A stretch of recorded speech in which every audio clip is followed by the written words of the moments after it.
If you're over 50 and your legs are starting to feel weaker, walking alone may not be enough to keep them strong. Walking is excellent for your heart, circulation, and endurance.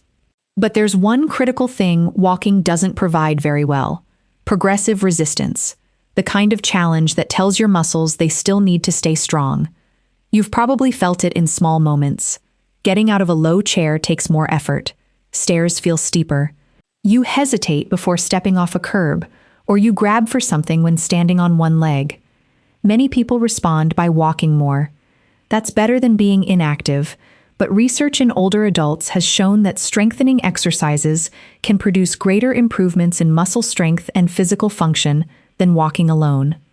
So today, I'll show you 6 simple exercises that target the muscles you use for walking, standing, climbing stairs, and staying balanced.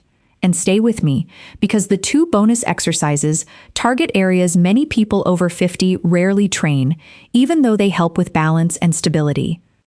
You don't need a gym, expensive equipment, or complicated machines. Before we start, tell me in the comments your age and which everyday movement has become hardest: stairs, getting out of a chair, or balance. I'd love to know which one is hardest for you. Exercise number 1, stationary march.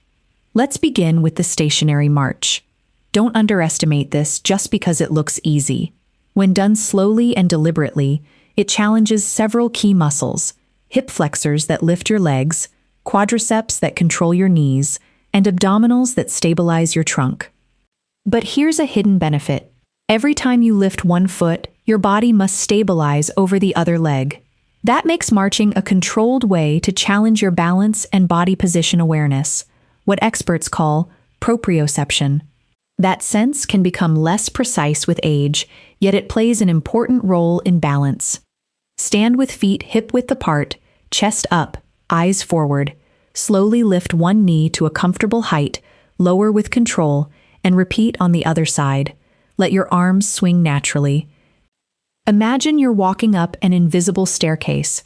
That mental image helps you lift your knees rather than shuffling. Avoid leaning back as you lift. If your torso moves backward, you're compensating, not letting your hip muscles do the work. And don't rush. 30 controlled marches beat 60 sloppy ones. Start with 3 rounds of 30 seconds, gradually working up to 45 or 60 seconds. If your balance feels shaky, place one hand on a counter or sturdy chair. Keep that support as long as you need. If you experience dizziness or sharp hip pain, stop and consult a professional. Exercise number 2, step up. Now, the step up, one of the most practical exercises because it mimics something you do every day: climbing stairs. This move works your quadriceps, glutes, hamstrings, and the small stabilizers around your knees and ankles. These are the muscles that help you step onto a curb, enter a bus, or lift yourself onto a slightly higher surface. Start with a low, stable platform. The first step of a staircase is usually perfect. Place your entire foot on the step, then transfer your weight onto that leg and drive through the foot, especially the heel, until you're standing tall. Lower yourself slowly, don't just drop back down. The lowering portion is just as important as the lifting. A helpful cue: imagine pushing the step away from you through your heel. That keeps you from relying too much on your back leg for momentum. Common mistakes: placing only your toes on the step. Give yourself a full foot base. Also, don't let your knee cave inward. Keep it pointing in the same direction as your toes. Do 2 or 3 sets of 8 to 12 reps per side. Use a railing or wall for support if needed. Your first progression should be better control, not heavier weight. Once you're stable, you can try a slightly taller step. If you've had recent knee, hip, or ankle surgery, check with your healthcare provider before doing this one. Exercise number 3, standing leg curl. Now, the next muscle is where many people create an imbalance without realizing it, because they train the front of the thigh, but almost never the back. That's the hamstrings. The hamstrings bend your knee and extend your hip, playing a key role in walking, climbing, and controlling leg movement, yet they're often neglected. Stand behind a sturdy chair, holding the backrest gently for balance. Keep your knees close together. Bend one knee, and bring your heel toward your buttocks, only as far as comfortable, keeping your thigh still. Pause briefly at the top, then slowly lower your foot to the floor. Pay special attention to the lowering phase. Try counting slowly, 1, 2, 3 as you lower. This keeps tension on the hamstrings without any added weight. Avoid swinging your leg. If it shoots up and drops fast, momentum is doing the work. Also, don't arch your lower back or push your hips forward to get higher. Keep the movement at the knee. Do 3 sets of 10 to 15 reps per leg. When that becomes easy, slow down the lowering phase before adding more reps. Skip this if you have a hamstring strain, recent knee injury, or pain during bending. Get professional guidance first. And don't skip the next 2. The first targets one of the largest muscles in your body, while the second reveals strength differences between your left and right legs that normal walking can easily hide. Exercise number 4, glute bridge. Now here's a muscle that can quietly make standing, climbing, and even walking harder when it gets weak. Your glutes. Your glutes help you stand from a chair, climb stairs, walk uphill, and stabilize your pelvis. When they're weak, other muscles may have to compensate. The bridge is a simple way to strengthen them without standing. Lie on your back, knees bent, feet flat on the floor about hip-width apart. Gently brace your abdomen. Squeeze your glutes and lift your hips until your shoulders, hips, and knees form a straight line. Don't push as high as you can. Going too far often arches your lower back, which is a common mistake. Instead, focus on squeezing the glutes. Hold the top for about 2 seconds, then lower slowly. Do 3 sets of 10 to 15 reps. As you improve, extend the hold to 3, 4, or even 5 seconds. That alone adds challenge without more reps. Also, check your foot position. Too far away, and your hamstrings take over. Too close, and it feels cramped. Adjust until you feel your glutes working. If lying on the floor is difficult, or you have acute back pain, or are recovering from a hip injury or surgery, ask a professional for a suitable alternative. Exercise number 5, supported Bulgarian split squat. Now we come to the most challenging move in today's routine. But don't worry, the version I'm showing you is supported. You are not expected to balance on one leg and drop deep toward the floor.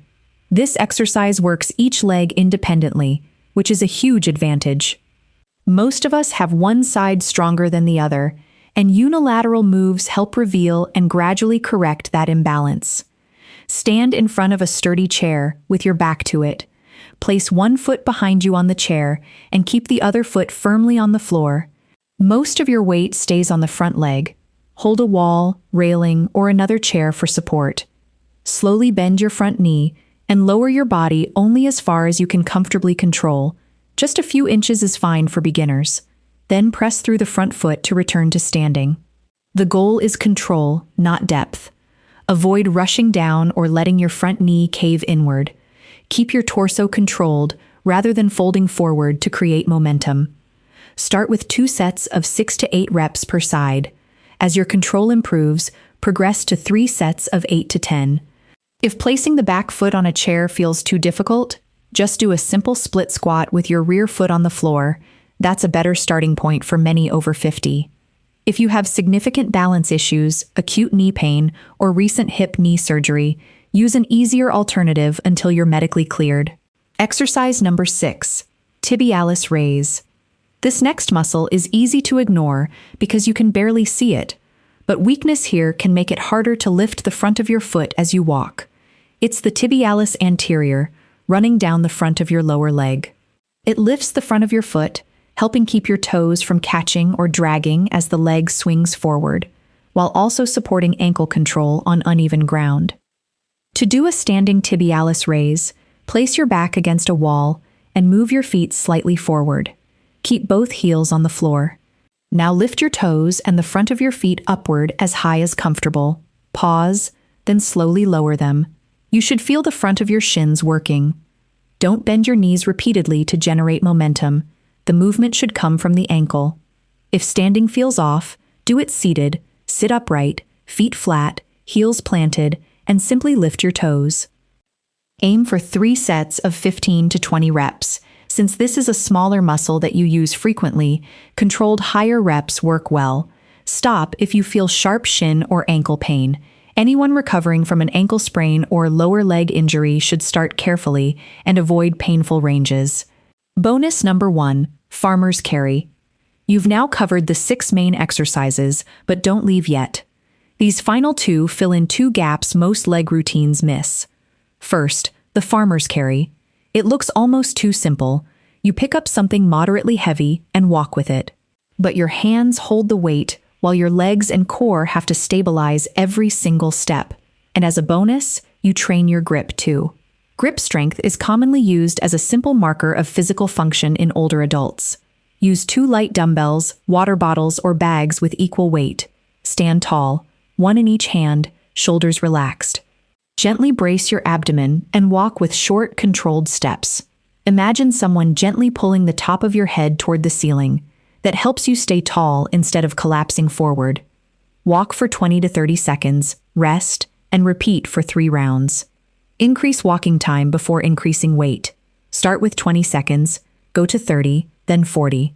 When that's easy and your posture stays good, you can add a little more load. Don't hold your breath. Keep breathing normally, especially if you need to manage blood pressure. If you have wrist, elbow, or shoulder injuries, use lighter objects or skip until you're comfortable. Bonus number 2, pillow squeeze. And we're finishing with the easiest movement of all, one you can literally do while watching television. This targets the inner thighs, or adductors, which help control leg position and contribute to hip and pelvic stability. Sit upright, with both feet flat on the floor. Place a pillow, folded cushion, or soft ball between your knees. Gently squeeze your knees together for about 3 seconds, then slowly release. Don't let the pillow drop immediately. The slow release is part of the exercise. Exhale as you squeeze, inhale as you relax. You'll feel the muscles along the inside of your thighs working. Keep your pelvis centered and feet planted, avoiding any twist or lean. Do 3 sets of 12 to 15 reps. When that becomes easy, hold longer, 4 or 5 seconds, rather than squeezing harder. This is one of the easiest exercises to do consistently because you can do it anywhere. If you're recovering from hip surgery or have sharp pain in the groin or inner thigh, avoid this until cleared by a professional. There you have it, 8 movements that train many of the key muscles involved in walking, standing, climbing, and balancing. You don't need to do them all every day. For many people over 50, practicing a routine like this 2 or 3 times a week can be a practical starting point. And remember, walking is still valuable. The goal isn't to stop walking. It's to stop expecting walking to do everything. Walking builds endurance. Strength training gives your muscles a reason to stay strong. Together, they give you a more complete approach to staying strong and mobile. Think about what you want to keep doing 10 or 20 years from now. Getting out of a chair easily, climbing stairs, carrying groceries, traveling, and moving without constantly looking for something to hold. Those abilities depend on the strength you maintain today. Start with the easiest version of each move, use support when needed, and progress slowly. Consistency beats intensity. If you have any medical condition, recent surgery, joint pain, dizziness, or serious balance problems, please speak with a healthcare professional before starting any new exercise program. If you found this helpful, the next video on your screen shows simple stretches to restore mobility and improve posture after years of stiffness. Watch that one next. Thank you for spending this time with me. Take care of your body, keep moving, and may God bless you, my friend.